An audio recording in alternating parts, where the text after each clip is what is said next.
Hello ജാനകിയുടെയും അഭിയുടെയും ഒരു പുത്തൻ promo വിശേഷങ്ങളിലേക്ക് എല്ലാ കൂട്ടുകാർക്കും സ്വാഗതം. അങ്ങനെ നമ്മുടെ പുതിയ പ്രൊമോയില് അജയ് അപർണയോട് പറയുകയാണ്, എടി മണ്ടി നീ ഒന്ന് ആലോചിച്ച് നോക്കിയേ, ഈ ജാനകിയുടെ ഈ ഒരു സ്ത്രീക്ക് വേണ്ടി, അതായത് രാധാമണി വാര്യസർക്ക് വേണ്ടിയാണ് നിന്റെ അച്ഛനെതിരെ കേസ് കൊടുത്തത്. എന്നിട്ടും രാധാമണി വാര്യസർ അവിടെ മൊഴി മാറ്റി പറഞ്ഞ് ജാനകിയെ ചതിച്ചപ്പോഴും ഒരു അമ്മയെ പോലെ തന്നെ ഇപ്പോഴും കൂടെ നിർത്തി അവരെ സ്നേഹിക്കുന്നില്ലേ?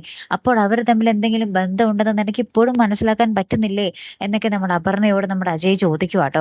ശേഷം നമ്മുടെ അപർണ നമ്മുടെ രാധാമണി വാര്യസാർ അടുത്ത് വന്നിട്ട് ഇങ്ങനെ ഭയങ്കരമായിട്ട് ചോദ്യം ചെയ്യുന്നുണ്ട്. നിങ്ങൾ എന്തിനാണ് ജാനകി അമ്മയെ പോലെ നോക്കുന്നത്, സ്നേഹിക്കുന്നത്? നിങ്ങൾ തമ്മിൽ എന്തെങ്കിലും ബന്ധമുണ്ടോ എന്നൊക്കെ പറഞ്ഞ് അവിടെ വന്ന് കുറച്ചപ്പാടൊക്കെ എടുക്കുന്നുണ്ട്. ശേഷം നമ്മുടെ അപർണ വീട്ടിൽ പോയി അച്ഛനോടും അമ്മയോടും ചോദിക്കുവാട്ടോ.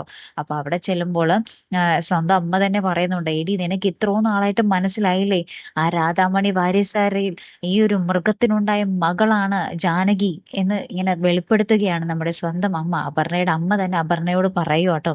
അപ്പൊ ഈ ഒരു സത്യം കേട്ട് നമ്മുടെ അപർണ ആകെ ഞെട്ടി നിൽക്കുന്ന ഒരു രംഗങ്ങളാട്ടോ കൂട്ടുകാരെ ഏറ്റവും ഒടുവിൽ നമുക്ക് കാണുവാൻ സാധിക്കുന്നത്. ഇനിയാണ് പുകില് വരാൻ പോകുന്നത് അല്ലേ? കാത്തിരുന്ന് തന്നെ കാണട്ടെ. അടുത്തൊരു വീഡിയോയുമായി വരുന്നത് വരയ്ക്കും ഗുഡ് ബൈ.